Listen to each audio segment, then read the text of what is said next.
నేను గురువుగా ఫస్ట్ ఈ తోట తీసుకుంటే 70s తీసుకున్నాను. ఆయన రిటైర్ అయిపోయిన తర్వాత ఎక్కడ ఉండాలి అనుకున్నారు. అనుకున్నప్పుడు ఇది కొన్నాను, తీసుకున్న తర్వాత అప్పుడు వరంగల్లో వర్క్ చేస్తున్నాడు ఆయన.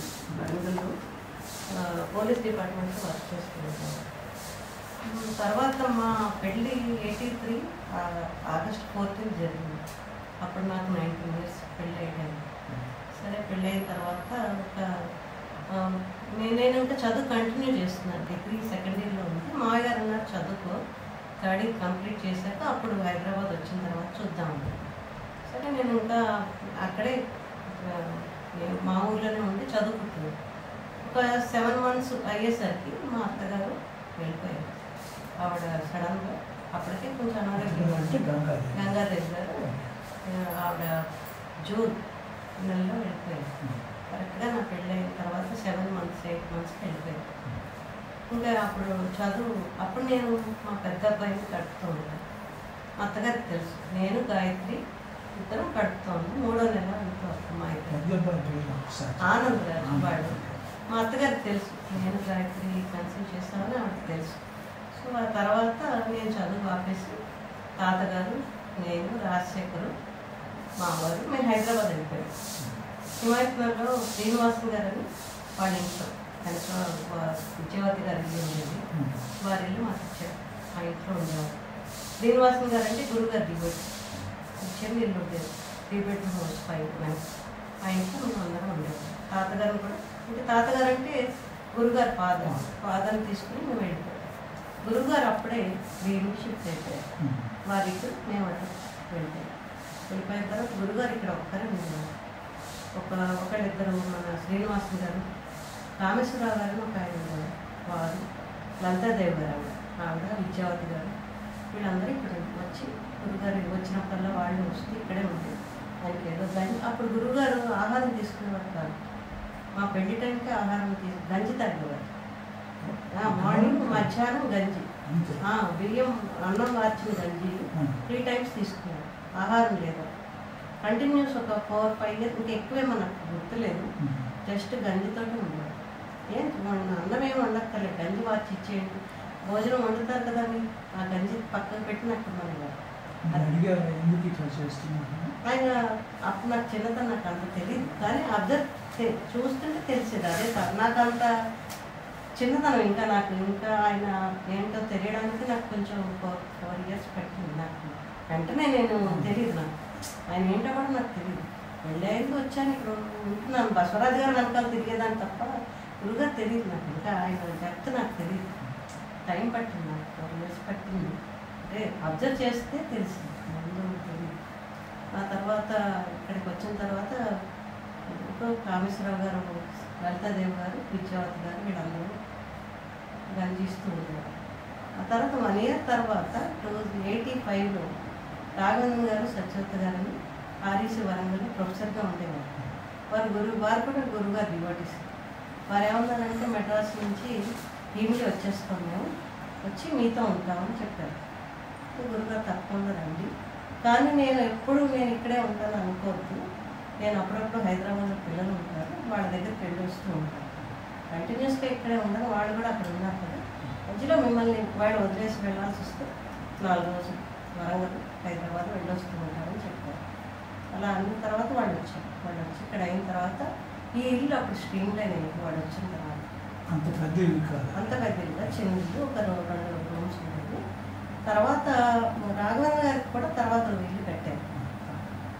అప్పుడు కిచెన్ స్టార్ట్ అవ్వడం, సత్యవతి గారు మెల్లిగా వంట చేయడం, గురుగారు మెల్లిగా చిన్నగా మొదలెట్టారు తినడం. అలా మొదలైన తర్వాత కార్యక్రమంగా ఇది ఎక్స్పాండ్ అయింది. వాళ్ళిద్దరూ చూసుకోవడం మొదలెట్టారు. రాఘవేంద్ర గారు, సత్యవతి గారు గురుగారిని తల్లిదండ్రులుగా చూసుకున్నారు. పిల్లాడిని తల్లి ఎలా చూసుకుంటుందో అలా చూసుకున్నారు. సత్యవతి గారు కూడా చాలా చాలా ఎఫెక్షనేట్గా, అసలు అంత బాగా చూసుకున్నారు.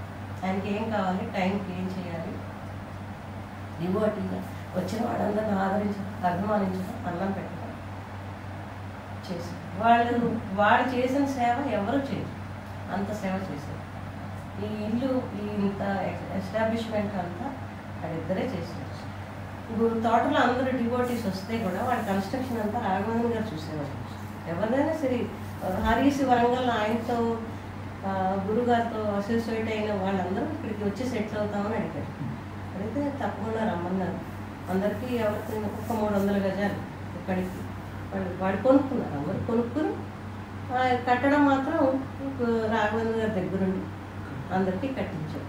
అలాగా ఈ తోట తయారు. తర్వాత మెల్లిగా ఈ వైజాగ్ నుంచి ప్రజలకు తెలియడం, వాళ్ళందరూ రావడం బాగా మెల్లిగా పెరిగింది. గురుగారు ఎప్పుడు తనంతట నేను ఇదేని ఎవరికి చెప్పలేదు. అలా నోటి ద్వారా అందరికీ తెలిసి అందరూ రావడం మొదలుపెట్టారు. తర్వాత ఇది పెళ్ళిగా పెద్దదైంది.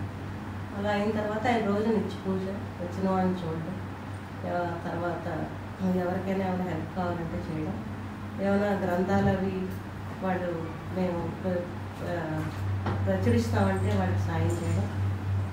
అలా అంటే వచ్చిన వాళ్ళకి ఏ హెల్ప్ కావాలన్నా సరే వచ్చిన వాళ్ళు అపాయింట్మెంట్ తీసుకొని రావాలి.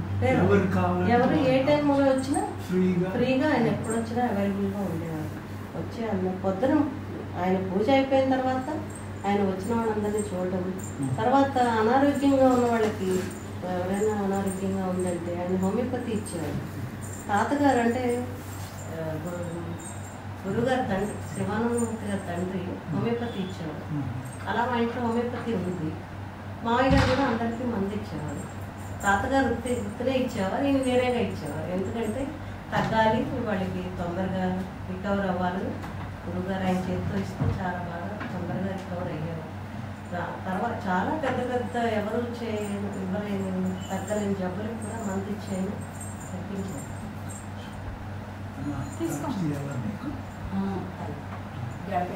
ముందు వెంట చేసుకుంటాను. సరే, కొంచెం ఒక అరగంట తర్వాత చేస్తాను.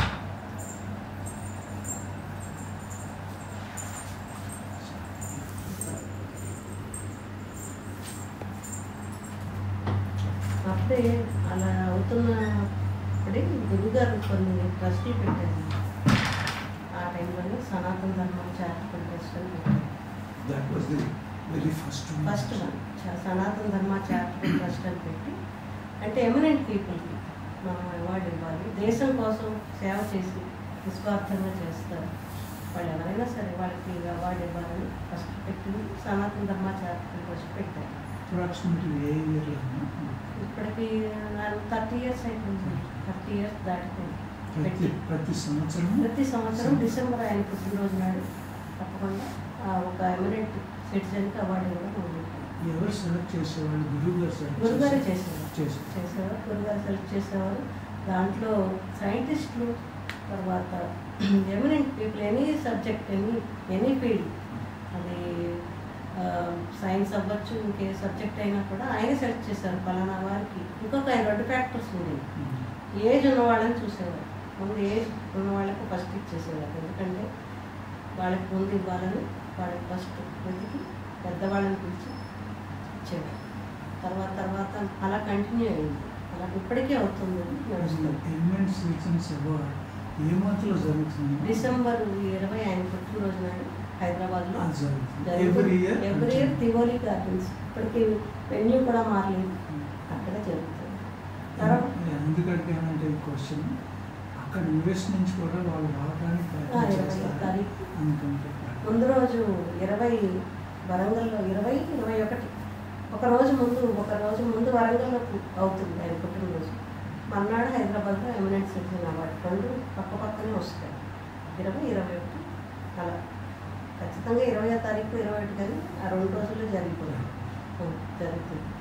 తర్వాత ఇంకొకటి తర్వాత నెక్స్ట్ ఏం చేశారంటే శ్రీరామనవమి చేద్దాం ఉన్నారు.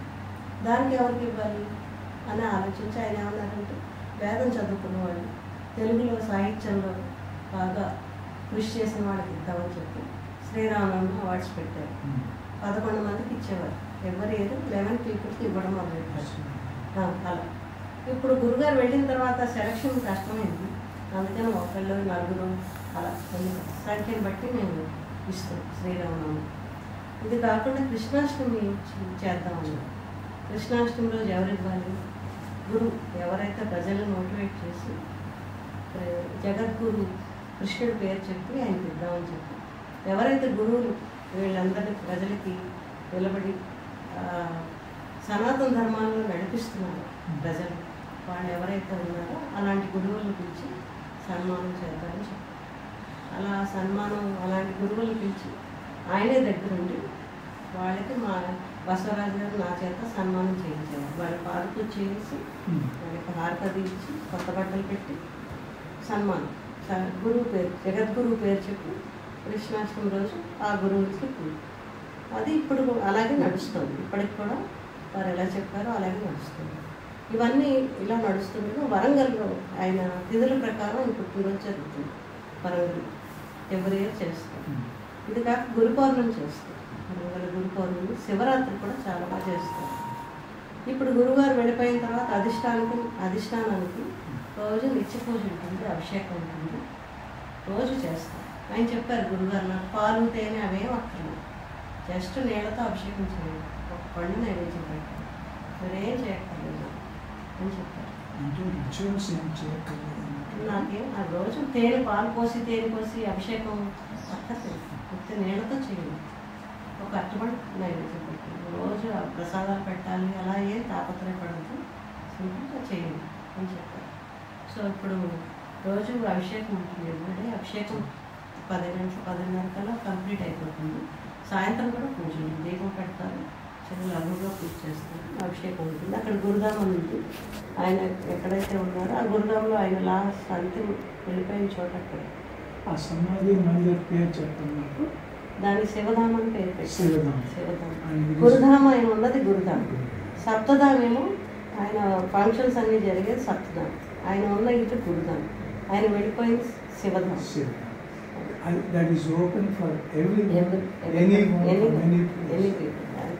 ఎవరైనా రావచ్చు, ఎవరైనా వెళ్ళాలి. ఒక్కటే ఏంటంటే లోపలికి ఎవరిని వద్దన్నారు. ఎందుకంటే గురువులు పవిత్రంగా ఉన్నవాళ్ళు మనం వెళ్ళి అందరూ ముట్టుకోకుండా.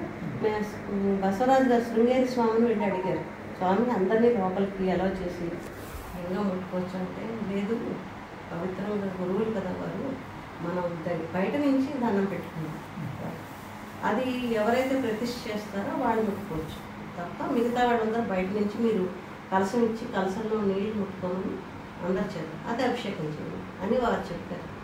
వారు చెప్పింది మేము ఫాలో అయ్యాం. కాబట్టి లోపలికి అందరూ బయట నుంచే దండం పెట్టుకోవాలి అంతే తప్ప లోపలికి ఇదివరకు కొత్తల్లో అందుకే మాకు అది తెలియక బసవరాజు గారు పెద్దలను అడిగారు, వారు చెప్పారు ఇలా చేయమని, అదే నడుస్తుంది ప్రస్తుతానికి. అందుకని అలా చేయవలసి వచ్చింది. ఇప్పుడు అక్కడ మన వరంగల్ పీపుల్ అందరూ చూసుకుంటారు గురుధామం సప్తధామం. అక్కడ మా అత్తయ్య గారికి ఫస్ట్ కాసికంటి రాజరావు గారిని వారు పొలం మాకు అత్తగారిని పెట్టడానికి ఇచ్చారు. అది కొంచెం దూరం, సిటీలో వరంగల్ సిటీలో ఉంటుంది. అక్కడే బామ్మగారు 71లో వెళ్ళిపోయారు, 71లో వెళ్ళిపోయారు. బామ్మగారికి అక్కడే ఉంది. అంటే శివానందమూర్తి గారి తల్లి ఆ పక్కనే గంగాదేవి గారిని కూడా పెట్టారు. సో అక్కడ గుడి ఉంటుంది, అక్కడ నిత్య పూజ జరుగుతాయి. శుక్రవారం విశేష పూజ ఉంటుంది. అక్కడ అది గురుధామంకి ఎంత దూరం? ఒక 4 కిలోమీటర్లు ఉంటుంది. 4 కిలోమీటర్ అప్రాక్సిమేట్లీ 4 కిలోమీటర్లు ఉంటుంది. అక్కడ నిత్యం పూజలు జరుగుతాయి. శుక్రవారం విశేష పూజ ఉంటుంది కాబట్టి అక్కడ ఇద్దరు ఉంటారు. దీని గురించి అమ్మగారి సమాధి గురించి, బామ్మగారి సమాధి గురించి అక్కడ ఎవరు ఏది అడిగినా కానీ జరుగుతున్న మీ నోటి ద్వారా వినాలని అనుకుంటారు. మా మామయ్య గారి తల్లి చాలా విశేషమైన చెప్తారు. ఆవిడ ఎవరికి చిన్న చీమకు కూడా దాన్ని వెళ్తుంటే దాన్ని వెళ్ళి పక్కకు జరుగు అని అంటే తొక్కడం ఇష్టం ఉండదు ఆవిడకి. ఎవరిని హాని చేయడం అలా ఇష్టం, ఎవరిని కష్టపెట్టడం కానీ హాని చేయడం కానీ చాలా మెత్తని స్వభావం గల వ్యక్తి ఆవిడ. ఆవిడ అలా ఎవరు ఏదైనా ఇచ్చే గుణమే ఆవిడ. ఓకేనా వాళ్ళు ఆవిడ ఉర్లాం జమీందార్ తాతగారు కదా, ఆవిడ ఇంట్లో మా ఇంట్లో బంగారం నాణ్యాలు మంచంటే ఉండేది. ఎవరు వచ్చినా సరే ఆ బంగారు నాణ్యం తాంబూలంలో పెట్టి వచ్చిన వాళ్ళకి ఆవిడ ఇచ్చేవాడు. తాతయ్య గారు సంస్కృత పాఠశాల రంగంలో వర్క్ చేసేది, మన కొవ్వూరులో పనిచేసేవారు, కొవ్వూరులో ఉండేవారు. ఎంత సింపుల్ లివింగ్ అంటే అవన్నీ వదిలేసుకున్నారు. ఉర్లాం సంస్థానం నుంచి దాయాదుల నుంచి వదిలేసుకుని వచ్చేసారు.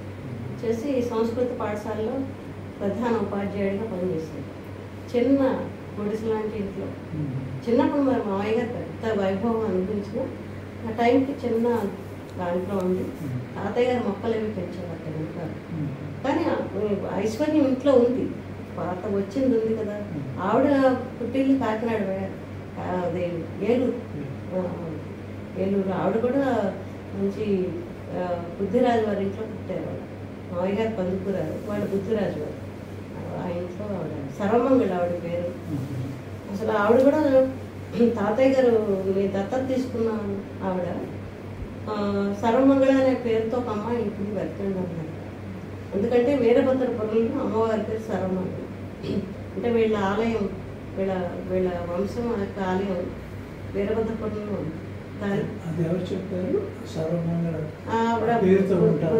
మరి తాతగారు దత్తత తీసుకున్నామని చెప్తారు. ఆ పేరుతో ఉంటారు, వెతకండి. ఏలూరులో దొరికాయి. తాతగారికి సర్వమంగళాన్ని ఇచ్చి పెళ్లి చేశారు. ఆ తర్వాత కొవ్వూరు వచ్చేసి ఇక్కడ ఉద్యోగం చేయడం మొదలెట్టారు.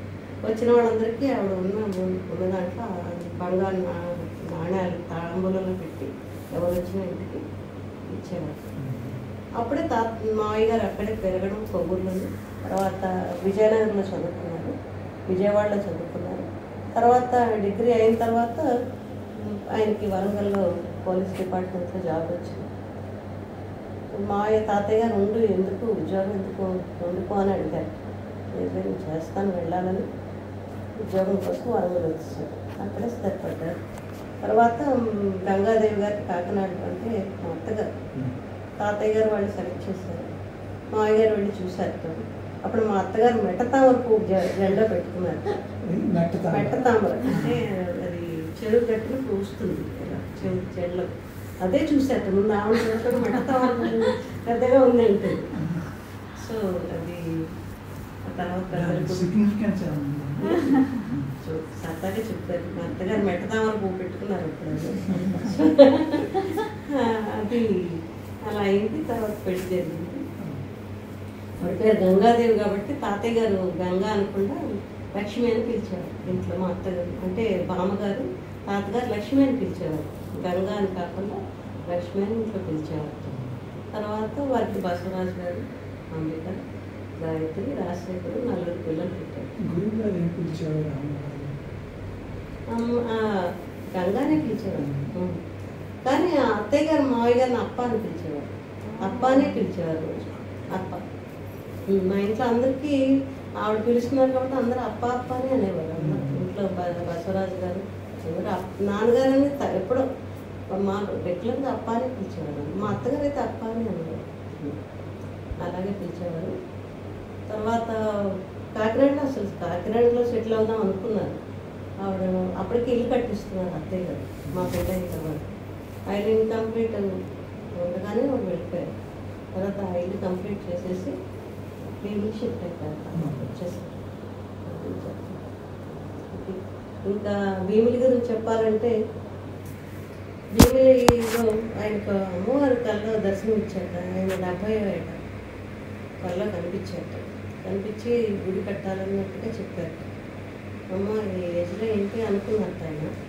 ఎవరో అమ్మవారిని తయారు చేసి మన తివారి గారు వారు తీసుకొచ్చి అమ్మవారిని ఐఏఎస్ ఆఫీసర్ గారు వారు జేడుతో తయారు చేసిన విగ్రహం, అమ్మవారి విగ్రహం, మహాలక్ష్మి విగ్రహం వచ్చింది, తెచ్చి ఇచ్చారు. శిల్పి భువనేశ్వర్లో ఉంటారు. ఆయన పేరు నాకు గుర్తు రావట్లేదు. ఆయన పేరు ఆయన పేరు చెప్తాను. ఆయన పద్మభూషణ్ కూడా వచ్చింది. ఆయన పద్మశ్రీ వచ్చింది, పద్మభూషణ్ కూడా వచ్చింది. ఆయన ఇక్కడ ఆయన చేసి ముందు శిల్పం పంపించారు. అమ్మవారి విగ్రహం వాళ్ళకి ఇస్తే ఆయన తీసుకొచ్చి గుడిగారికి ఇచ్చారు. విగ్రహం వచ్చిన తర్వాత ఆయనకు అర్థమైంది గుడి కట్టాలని. వచ్చారు అమ్మవారిని. ఈ వెనక గదిలో దానికి చుట్టూ కర్టెన్లా పెట్టేశారు.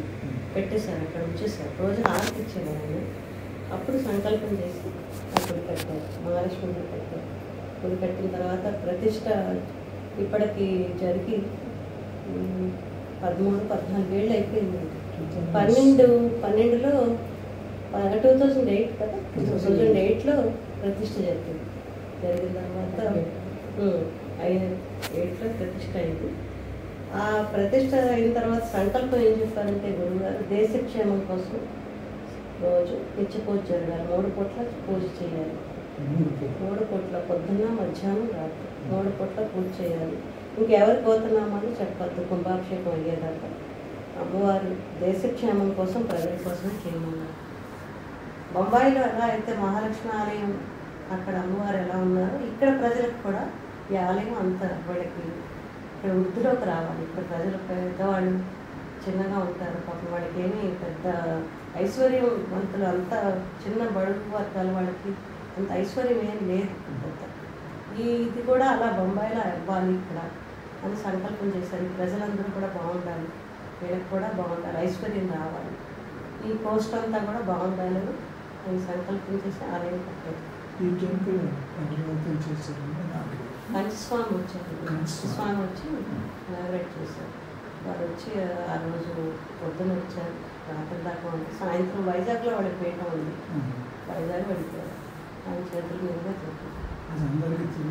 అవును, అది జరిగింది. ఆ తర్వాత ఆయన ఉన్న పూజలు నిత్య పూజలు జరుగుతూనే ఉన్నాయి. తర్వాత గురువుగారు 2015లో వెళ్ళిపోయారు. వెళ్ళిపోయిన తర్వాత బసవరాజు గారు అంటే ఆయన కుమారుడు, పెద్ద కుమారుడు టేకప్ చేశారు. ట్రస్టీ కింద గుడి నడుస్తుంది. అది నడుస్తుండగానే వారు కూడా 3 ఇయర్స్కి షిఫ్ట్ అయ్యారు. వారు కూడా వెళ్ళిపోయారు. వెళ్ళిపోయిన తర్వాత అప్పుడు ఎవరు చేయాలని క్వశ్చన్ వచ్చింది. అయితే సరే అందరూ అనుకున్నారు మేము చేద్దామని. అప్పుడు నేనన్నాను, ఇది వంశానికి సంబంధించింది గుడి అనేది, కాబట్టి నాకు కూడా కర్తవ్యయోగం జరిగింది. నాకు కూడా ఏదైనా ఒక మంచి పని చేసే అవకాశం